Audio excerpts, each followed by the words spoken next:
Right. First, congrats on the win, and second, now that it's at least the game part is over.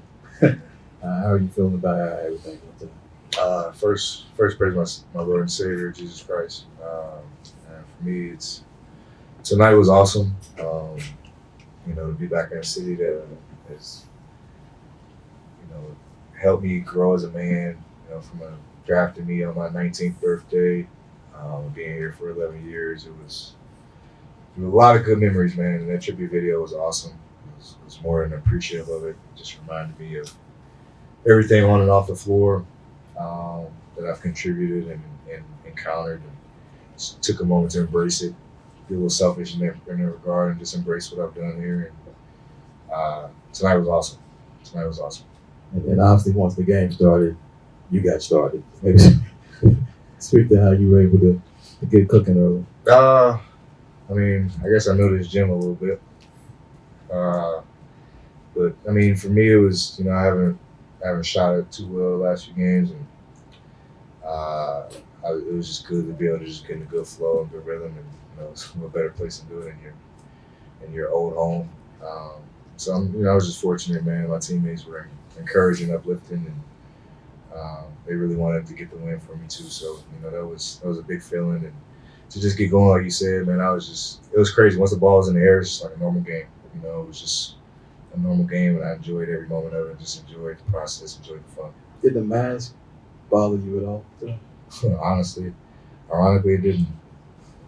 It didn't. Like it was. Another thing I did, I didn't take it off as much. I just kind of kept it on a lot and just try not to fiddle with it. And just like it's gonna be on, So do what you can do. The other thing I had when a lot of people obviously want to ask you questions, though, it seemed like I saw the fun. You had the joy was here tonight, smiling at the crowd, one little smirk you gave at one point, hanging on the rim, pointing. How much fun was tonight for It was a lot of fun. It was a lot of fun. Just from embracing the crowd, the trash talkers in the crowd, and just former teammates and staff that you're playing against, and they try to take everything away from you and do everything in their power to make it difficult for you. And it's always fun, man. And just to see the growth of Denny, of Gab, and with those guys, I'm super proud of them and them constantly getting better. And the sky's the limit for them. I'm just beyond happy, especially those two, man. They work their tails off. Johnny's constantly working his tail off. He's getting better. And, it's just a testament to when I was here. It was that type of relationship. Still, I was pushing them still, and it's cool to see them take a little leap in their game. Because you traded jerseys with Denny, right? Yeah. I got a Denny jersey. For sure. And Denny's taking a step, man. He's gotten a lot better. Sky's the limit for him, and he'll just continue to get better, man. He's a big body, he can shoot it, and he's a willing defender, which is super underrated for him. So, I hope he continues to keep his head down, stay humble, keep working. Bradley, would you say it was kind of weird to play here as a visitor? Yes and no.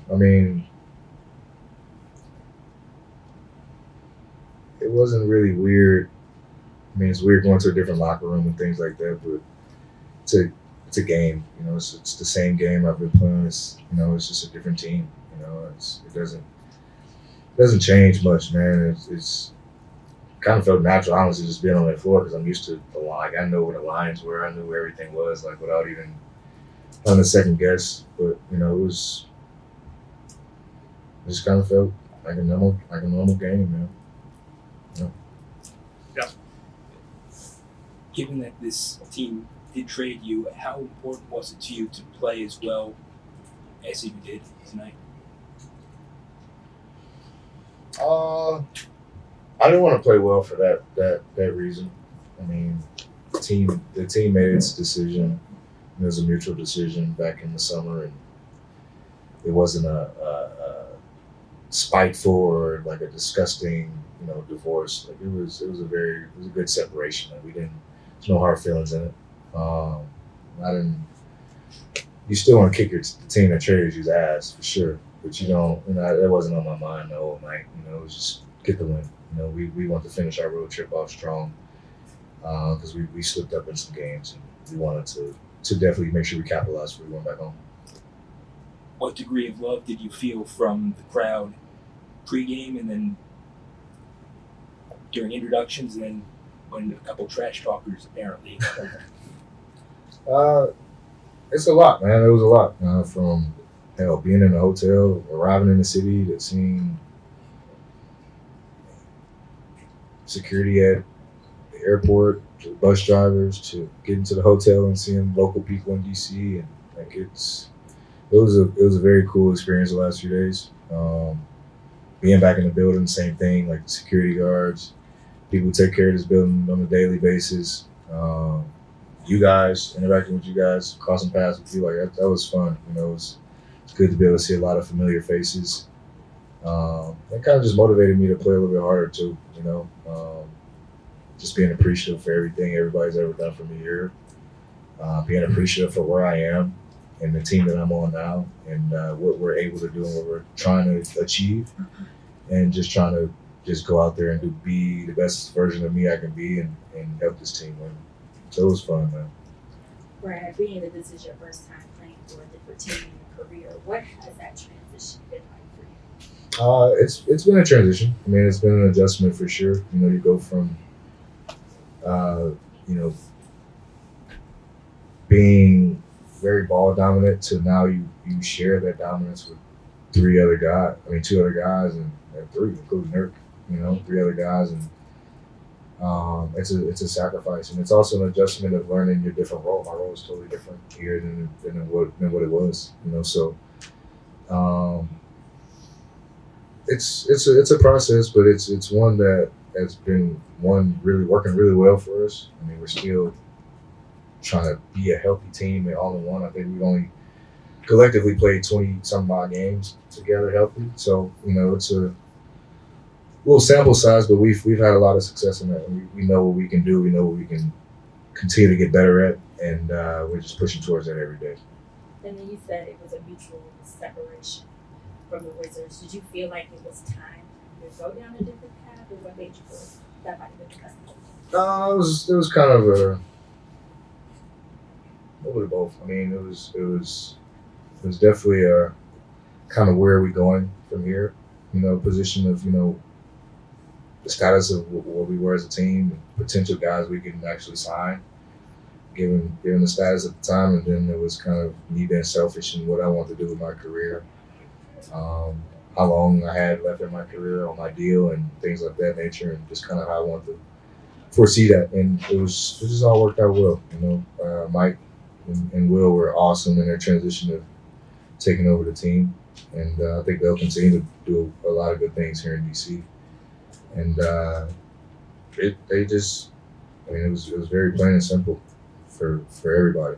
But I mean, it wasn't a distasteful thing. It wasn't anything out of spite or a bad feeling, agreeing to do so. But I mean, you still have your sentimental, emotional ties here for sure that you miss.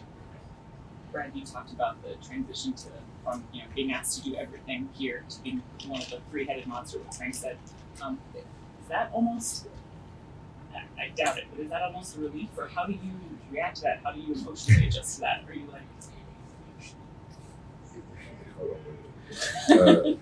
are you having to put ego aside? Just what's going on in your mind with that? Oh, for sure. The ego's out the door. I mean, the moment I decided to leave DC, it was like, you have to understand you're going into a situation that, hell, Book was me in Phoenix. He's been there 9 years.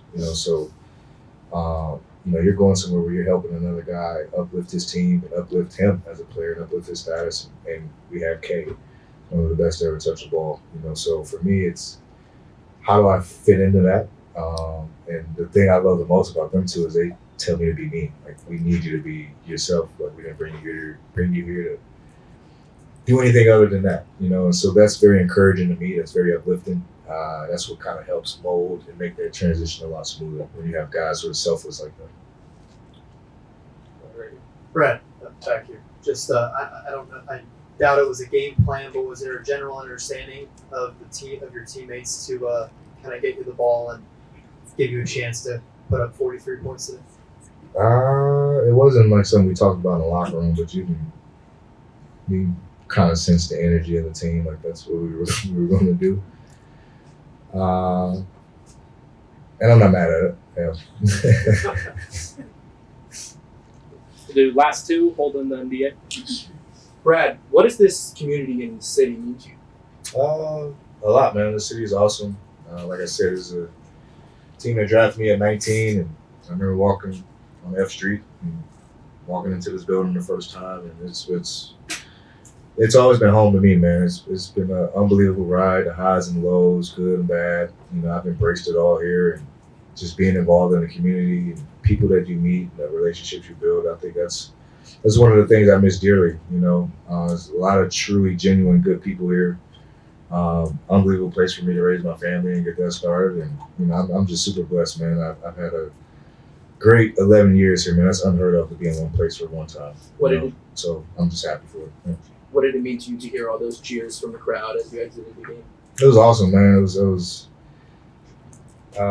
similar to the video, you know, just makes you feel appreciated, missed, and it's definitely uplifting. You know, it encourages me to continue to be who I am, be humble, continue to get back to the community, continue to be impactful as best I can.